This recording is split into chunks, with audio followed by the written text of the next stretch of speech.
সারা সপ্তাহ হাড় ভাঙা খাটুনি খাটছেন। ঘর গোছানো, রান্না বান্না, সন্তানদের দেখাশোনা, সংসারের শত রকমের দায়িত্ব, সবকিছু আপনি এক হাতে সামলাচ্ছেন।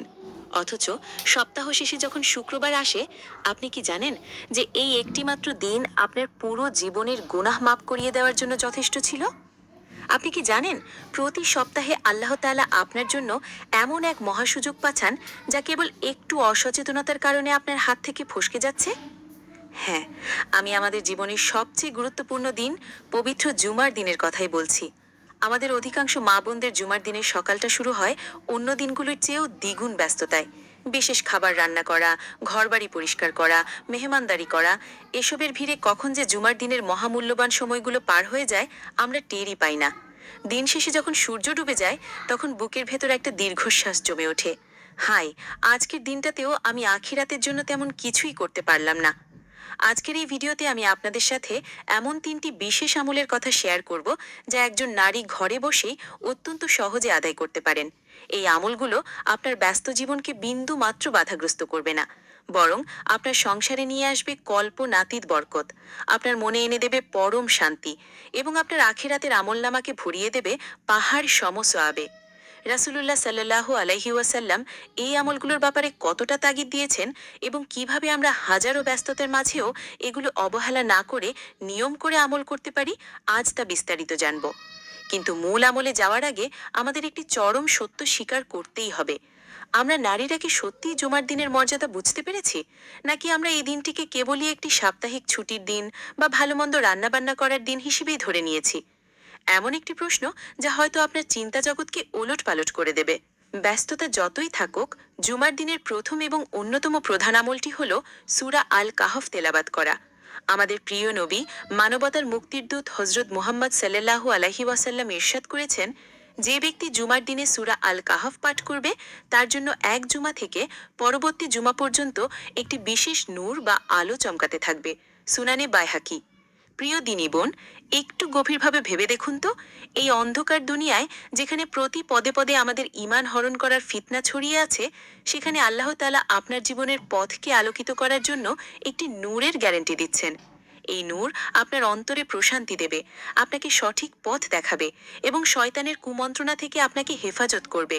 শুধু তাই নয়, শেষ জামানার সবচেয়ে বড় ফিতনা দাজ্জালের ফিতনা থেকে বাঁচতে হলে এই সূরার গুরুত্ব অপরিসীম। রাসূলুল্লাহ সাল্লাল্লাহু আলাইহি ওয়াসাল্লাম বলেছেন, যে ব্যক্তি সূরা কাহাফের প্রথম 10টি আয়াত মুখস্থ করবে সে দাজ্জালের ফিতনা থেকে নিরাপদ থাকবে। সহিহ মুসলিম।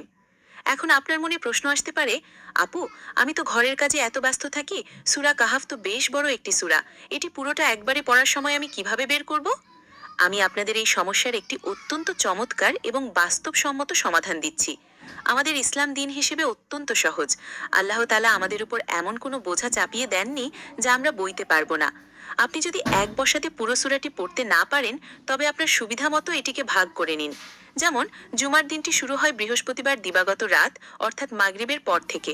আপনি বৃহস্পতিবার এশার নামাজের পর সূরা কাহাফের প্রথম ৩ বা ৪ পৃষ্ঠা পড়ে নিতে পারেন। এরপর জুমার দিন ফজরের নামাজের পর ঘরের কাজ শুরু করার আগে আরও কয়েক পৃষ্ঠা পড়তে পারেন। দুপুরবেলা জোহরের নামাজের আগে বা পরে বাকি অংশটুকু পড়ে শেষ করতে পারেন। এভাবে ভাগে ভাগে পড়লে আপনার উপর কোনো মানসিক চাপও সৃষ্টি হবে না, আবার আপনার আমলটিও সুন্দরভাবে সম্পূর্ণ হয়ে যাবে। আর যারা রিডিং পড়তে পারেন না বা যাদের পড়তে অনেক বেশি সময় লাগে, তারা কি করবেন? তারা অন্তত এই সূরার প্রথম 10টি এবং শেষ 10টি আয়াত অত্যন্ত মনোযোগের সাথে পড়ার সংসারে নিয়ে আসবে কল্পনাতীত বরকত, আপনার মনে এনে দেবে পরম শান্তি এবং আপনার আখিরাতের আমলনামাকে ভরিয়ে দেবে পাহাড় সম সোয়াবে। রাসূলুল্লাহ সাল্লাল্লাহু আলাইহি ওয়াসাল্লাম এই আমলগুলোর ব্যাপারে কতটা তাগিদ দিয়েছেন এবং কিভাবে আমরা হাজারো ব্যস্ততার মাঝেও এগুলো অবহেলা না করে নিয়ম করে আমল করতে পারি, আজ তা বিস্তারিত জানব। কিন্তু মূল আমলে যাওয়ার আগে আমাদের একটি চরম সত্য স্বীকার করতেই হবে। আমরা নারীরা কি সত্যিই জুমার দিনের মর্যাদা বুঝতে পেরেছি, নাকি আমরা এই দিনটিকে কেবলই একটি সাপ্তাহিক ছুটির দিন বা ভালোমন্দ রান্নাবান্না করার দিন হিসেবেই ধরে নিয়েছি? এমন একটি প্রশ্ন যা হয়তো আপনার চিন্তা জগৎকে ওলটপালট করে দেবে। ব্যস্ততা যতই থাকুক, জুমার দিনের প্রথম এবং অন্যতম প্রধান আমলটি হল সূরা আল কাহফ তেলাবাত করা।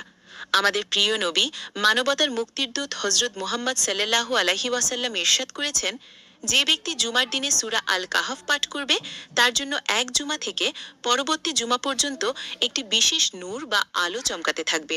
সুনানে বাইহাকি।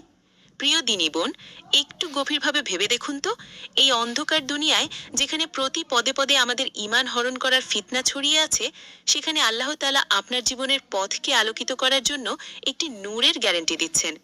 এই নূর আপনার অন্তরে প্রশান্তি দেবে, আপনাকে সঠিক পথ দেখাবে এবং শয়তানের কুমন্ত্রণা থেকে আপনাকে হেফাজত করবে। শুধু তাই নয়, শেষ জামানার সবচেয়ে বড় ফিতনা দাজ্জালের ফিতনা থেকে বাঁচতে হলে এই সূরার গুরুত্ব অপরিসীম। রাসূলুল্লাহ সাল্লাল্লাহু আলাইহি ওয়াসাল্লাম বলেছেন, যে ব্যক্তি সূরা কাহাফের প্রথম 10টি আয়াত মুখস্থ করবে সে দাজ্জালের ফিতনা থেকে নিরাপদ থাকবে। সহিহ মুসলিম। এখন আপনার মনে প্রশ্ন আসতে পারে, আপু, আমি তো ঘরের কাজে এত ব্যস্ত থাকি, সূরা কাহাফ তো বেশ বড় একটি সূরা, এটি পুরোটা একবারে পড়ার সময় আমি কিভাবে বের করব? আমি আপনাদের এই সমস্যার একটি অত্যন্ত চমৎকার এবং বাস্তবসম্মত সমাধান দিচ্ছি। আমাদের ইসলাম দিন হিসেবে অত্যন্ত সহজ। আল্লাহ তাআলা আমাদের উপর এমন কোনো বোঝা চাপিয়ে দেননি যা আমরা বইতে পারবো না। আপনি যদি এক বসাতে পুরো সূরাটি পড়তে না পারেন, তবে আপনার সুবিধা মতো এটিকে ভাগ করে নিন। যেমন, জুমার দিনটি শুরু হয় বৃহস্পতিবার দিবাগত রাত অর্থাৎ মাগরিবের পর থেকে। আপনি বৃহস্পতিবার এশার নামাজের পর সূরা কাহাফের প্রথম 3 বা 4 পৃষ্ঠা পড়ে নিতে পারেন। এরপর জুমার দিন ফজরের নামাজের পর ঘরের কাজ শুরু করার আগে আরও কয়েক পৃষ্ঠা পড়তে পারেন। দুপুরবেলা জোহরের নামাজের আগে বা পরে বাকি অংশটুকু পড়ে শেষ করতে পারেন। এভাবে ভাগে ভাগে পড়লে আপনার উপর কোনো মানসিক চাপও সৃষ্টি হবে না, আবার আপনার আমলটিও সুন্দরভাবে সম্পূর্ণ হয়ে যাবে। আর যারা রিডিং পড়তে পারেন না বা যাদের পড়তে অনেক বেশি সময় লাগে, তারা কি করবেন? তারা অন্তত এই সূরার প্রথম 10টি এবং শেষ 10টি আয়াত অত্যন্ত মনোযোগের সাথে পড়ার চেষ্টা করুন এবং বাকি সূরাটি কোনো ভালো কারের কণ্ঠে মোবাইল বা টেলিভিশনে চালু করে রাখুন এবং মনোযোগ দিয়ে শ্রবণ করুন। কারণ কুরআন মনোযোগ দিয়ে শ্রবণ করলেও বিপুল সওয়াব লাভ করা যায়। কিন্তু আপনি কি জানেন, এই সূরাটির ভেতরে এমন কি রহস্য লুকিয়ে আছে যার কারণে মহান আল্লাহ এই সূরাকে জুমার দিনের সাথে এতটা বিশেষভাবে জুড়ে দিয়েছেন? এই সূরার পেছনে সেই অলৌকিক শিক্ষণীয় ঘটনাগুলো কি? সূরা আল কাহাফের ভেতরে আল্লাহ তাআলা এমন 4টি শিক্ষণীয় ঘটনা বর্ণনা করেছেন যা আমাদের ঈমান, সম্পদ, জ্ঞান এবং ক্ষমতার পরীক্ষাকে ফুটিয়ে তোলে। প্রথম ঘটনাটি হল আসহাবে কাহাফ বা গুহাবাসীদের ঘটনা। কয়েকজন যুবক যখন ঈমান বাঁচানোর জন্য নিজেদের ঘরবাড়ি ছেড়ে একটি অন্ধকার গুহায় আশ্রয় নিয়েছিলেন, তখন আল্লাহ তাআলা তাদের দীর্ঘ 309 বছর ঘুম পাড়িয়ে রেখে অলৌকিকভাবে রক্ষা করেছিলেন। প্রিয় বোন, আপনি যখন আপনার পরিবারে বা সমাজে একাকী ঈমান ধরে রাখার লড়াই করছেন, যখন চারপাশের গুনাহের ভিড়ে নিজেকে পবিত্র রাখার চেষ্টা করছেন, তখন আসহাবে কাহাফের এই ঘটনা আপনাকে আশার আলো দেখাবে। এটি আপনাকে শেখাবে যে পুরো পৃথিবী যদি আপনার বিপক্ষে চলে যায়, তবুও যদি আপনি আল্লাহর উপর ভরসা রাখেন, তবে আল্লাহ আপনার জন্য এমন রাস্তা খুলে দেবেন যা আপনি কল্পনাও করতে পারবেন না। দ্বিতীয় ঘটনাটি হলো 2 বাগানওয়ালার ঘটনা, যেখানে সম্পদ কিভাবে মানুষকে অহংকারী করে তোলে এবং ধ্বংসের মুখে ঠেলে দেয় তা দেখানো হয়েছে। আমরা নারীরা অনেক সময় ঘরের সাজসজ্জা, সোনাদানা বা অপরের প্রাচুর্য দেখে নিজেদের জীবনের ওপর অসন্তুষ্ট হয়ে পড়ি। এই ঘটনাটি আমাদের মনে করিয়ে দেয় যে দুনিয়ার এই ক্ষণস্থায়ী সম্পদই শেষ কথা নয়, বরং আল্লাহর দরবারে আমাদের তাকওয়াই সবচেয়ে মূল্যবান। তৃতীয় ঘটনাটি হযরত মূসা আলাইহিসসালাম এবং হযরত খিজির আলাইহিসসালামের। এটি আমাদের শেখায় যে আমাদের জীবনে ঘটে যাওয়া অনেক অনাকাঙ্ক্ষিত ঘটনার পেছনেও আল্লাহর এক গভীর কল্যাণময় পরিকল্পনা লুকিয়ে থাকে। আমরা হয়তো তাৎক্ষণিকভাবে কোনো বিপদে ভেঙে পড়ি, কিন্তু আল্লাহ তাআলা তার অসীম জ্ঞানে আমাদের জন্য যা নির্ধারণ করে রেখেছেন তাই আমাদের জন্য সর্বোত্তম। এবং চতুর্থ ঘটনাটি বাদশাহ জুলকারনাইনের, যা আমাদের ক্ষমতার সঠিক ব্যবহার এবং সততার শিক্ষা দেয়। তাই জুমার দিনে যখন আমরা এই সূরাটি পাঠ করি, তখন কেবল মুখে শব্দ উচ্চারণ করা নয়, বরং আমাদের অন্তরে এই বিশ্বাসটি গেঁথে যায় যে আল্লাহই একমাত্র অভিভাবক এবং তিনিই আমাদের সব সমস্যার সমাধানকারী। এখন আসুন আমরা দ্বিতীয় আমলটির দিকে যাই। এমন একটি আমল যা করার জন্য অজু থাকারও প্রয়োজন নেই, কোনো বাড়তি সময়েরও প্রয়োজন নেই, অথচ এই আমলটি আপনার ঘরের সমস্ত অভাব অনটন দূর করে দিতে পারে এবং আপনার মানসিক দুশ্চিন্তাকে এক নিমেষে বাতাসে উড়িয়ে দিতে পারে। কি সেই অলৌকিক আমল? শুক্রবার বা জুমার দিনের দ্বিতীয় অত্যন্ত গুরুত্বপূর্ণ আমলটি হল আমাদের প্রিয় নবী হজরত মুহাম্মদ সাল্লাল্লাহু আলাইহি ওয়াসাল্লামের ওপর বেশি বেশি দুরূদ শরীফ পাঠ করা। রাসূলুল্লাহ সাল্লাল্লাহু আলাইহি ওয়াসাল্লাম স্বয়ং ইরশাদ করেছেন, দিনগুলোর মধ্যে জুমার দিনটিই হচ্ছে সর্বোত্তম। এই দিনে তোমরা আমার ওপর বেশি বেশি দুরূদ পাঠ করো, কারণ তোমাদের পাঠানো দুরূদ আমার সামনে পেশ করা হয়। সুনানে আবু দাউদ। একবার ভাবুন তো প্রিয় বোন, আপনি যখন আপনার রান্নাঘরে দাঁড়িয়ে তরকারি নাড়ছেন কিংবা ঘর ঝাড়ু দিচ্ছেন অথবা আপনার সন্তানকে ঘুম পাড়াচ্ছেন, তখন যদি আপনার ঠোঁট দুটো আলতো করে নড়ে ওঠে আর আপনি বলেন সাল্লাল্লাহু আলাইহি ওয়াসাল্লাম অথবা আল্লাহুম্মা সাল্লি ওয়াসাল্লিম আলা নবিয়িনা মুহাম্মদ, তখন মদিনাতুল মুনাওয়ারায় শায়িত আমাদের প্রিয় নবী সাল্লাল্লাহু আলাইহি ওয়াসাল্লামের কাছে আপনার নাম এবং আপনার বাবার নাম সহ ফেরেশতারা পৌঁছে দেন যে, হে আল্লাহর রাসূল, আপনার অমুক উম্মত অমুকের কন্যা আপনার প্রতি এই সালাত ও সালাম পাঠিয়েছেন। সুবহানাল্লাহ। একজন মুমিন নারীর জন্য এর চেয়ে বড় সৌভাগ্য আর কি হতে পারে? সৃষ্টি জগতের সবচেয়ে উত্তম মানুষটি আপনার নাম জানতে পারছেন এবং আপনার পাঠানো সালাম গ্রহণ করছেন। দুরূদ শরীফের শক্তি কতখানি তা বোঝাতে একটি হাদিস শরীফ আমাদের চোখ খুলে দেয়। বিখ্যাত সাহাবী হযরত উব্বাই ইবনে কাব রাজিয়াল্লাহু আনহু রাসূলুল্লাহ সাল্লাল্লাহু আলাইহি ওয়াসাল্লামকে জিজ্ঞেস করেছিলেন, হে আল্লাহর রাসূল, আমি আমার দোয়ার কতটুকু অংশ আপনার জন্য দুরূদ পাঠে ব্যয় করব? রাসূলুল্লাহ সাল্লাল্লাহু আলাইহি ওয়াসাল্লাম বললেন, তুমি যতটুকু চাও। তিনি বললেন, 1/4? রাসূলুল্লাহ সাল্লাল্লাহু আলাইহি ওয়াসাল্লাম বললেন, তুমি যতটুকু চাও, তবে বেশি করলে তা তোমার জন্যই উত্তম হবে। এভাবে সাহাবী যখন বললেন, তাহলে আমি আমার দোয়ার পুরোটা সময় জুড়েই শুধু আপনার উপর দুরূদ পাঠ করব, তখন আমাদের প্রিয় নবী সাল্লাল্লাহু আলাইহি ওয়াসাল্লাম তাকে একটি ঐতিহাসিক বাণী শোনালেন। তিনি বললেন, তাহলে তা তোমার সমস্ত দুশ্চিন্তা দূর করার জন্য যথেষ্ট হবে এবং তোমার সমস্ত গুনাহ মাফ করে দেওয়া হবে। জামেয়া তিরমিজি। আমাদের মা বোনদের জীবনে কত রকমের মানসিক চাপ থাকে। কখনো সংসারের কলহ, কখনো সন্তানদের ভবিষ্যৎ নিয়ে চিন্তা, কখনো নিজেদের শারীরিক অসুস্থতা কিংবা একাকিত্ব।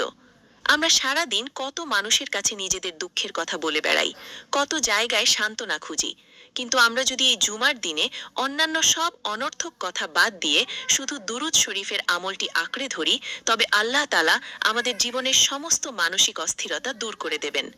কিন্তু প্রশ্ন হলো, আমাদের নারীদের জন্য সবচেয়ে সহজ দুরূদ কোনটি এবং সারা দিনের ব্যস্ততার মাঝে কিভাবে আমরা শত শতবার দুরূদ পড়ার লক্ষ্য পূরণ করতে পারি? ব্যস্ত মা ও বোনদের জন্য দুরূদ শরীফ পড়ার সবচেয়ে সহজ উপায় হলো অত্যন্ত ছোট ছোট দুরূদ নির্বাচন করা। যেমন আমরা নামাজে যে দুরূদে ইব্রাহিম পড়ি তা তো সর্বোত্তম, তবে সময়ের স্বল্পতা থাকলে আপনি অত্যন্ত সংক্ষিপ্ত দুরূদ পড়তে পারেন। যেমন সাল্লাল্লাহু আলাইহি ওয়াসাল্লাম, অর্থ আল্লাহর শান্তি ও রহমত বর্ষিত হোক তার ওপর, অথবা আল্লাহুম্মা সাল্লি ওয়া সাল্লিম আলা নবিয়িনা মুহাম্মদ, অর্থ হে আল্লাহ, আপনি আমাদের নবী মুহাম্মাদের উপর সালাত ও সালাম বর্ষণ করুন। এই ছোট বাক্যগুলো উচ্চারণ করতে মাত্র 2 থেকে 3 সেকেন্ড সময় লাগে। আপনি যখন ঘর গোছাচ্ছেন, ওয়াশিং মেশিনে কাপড় দিচ্ছেন কিংবা ডাল ফুটতে দিয়েছেন, তখন মনে মনে এই দুরূদগুলো পড়তে থাকুন। আপনি হিসেব করে দেখতে পারেন, মাত্র 10 মিনিটে আপনি অনায়াসে 100 থেকে 150 বার দুরূদ পড়ে ফেলতে পারবেন। আর এভাবে যদি সারাদিনে আপনি 4 থেকে 5 বার 10 মিনিট করে সময় বের করতে পারেন, তবে জুমার দিন শেষ হওয়ার আগেই আপনার আমলনামায় প্রায় 1000 বার দুরূদ পাঠের সওয়াব জমা হয়ে যাবে। যে ঘরে বেশি বেশি দুরূদ শরীফ পড়া হয়, সে ঘরে আল্লাহর রহমতের ফেরেশতারা গমনাগমন করেন। শয়তান সেই ঘর থেকে পালিয়ে যায়, স্বামী স্ত্রীর মধ্যকার অযথা ঝগড়া বিবাদ দূর হয়ে যায় এবং সন্তানেদের অন্তরে নম্রতা ও আল্লাহর ভয় জাগ্রত হয়। আমরা অনেক সময় ভাবি, আমি তো অপবিত্র অবস্থায় আছি, যেমন নারীদের বিশেষ দিনগুলোতে, আমি কি দুরূদ পড়তে পারবো? প্রিয় বোন, এটি অত্যন্ত গুরুত্বপূর্ণ একটি বিষয়। জুমার দিনে আপনার যদি বিশেষ শারীরিক অপবিত্রতার দিনও চলে, তবুও আপনি দুরূদ শরীফ তিলাওয়াত করতে পারবেন, কারণ দুরূদ পড়ার জন্য শারীরিক পবিত্রতা বা অজু থাকা ফরজ নয়। তাই সেই দিনগুলোতেও নামাজ রোজা বন্ধ থাকলেও আপনার জুমার দিনের এই মহান সওয়াব কিন্তু বন্ধ রাখার কোনো প্রয়োজন নেই। আপনি বিছানায় শুয়ে শুয়েও আল্লাহর জিকির এবং দুরূদ পাঠ করতে পারেন। এবার চলুন আমরা জুমার দিনের সবচেয়ে রহস্যময় এবং সবচেয়ে শক্তিশালী আমলটির দিকে যাই। এই আমলটি এমন এক সময়ের সাথে জড়িত যে সময়টি সম্পর্কে স্বয়ং রাসূলুল্লাহ সাল্লাল্লাহু আলাইহি ওয়াসাল্লাম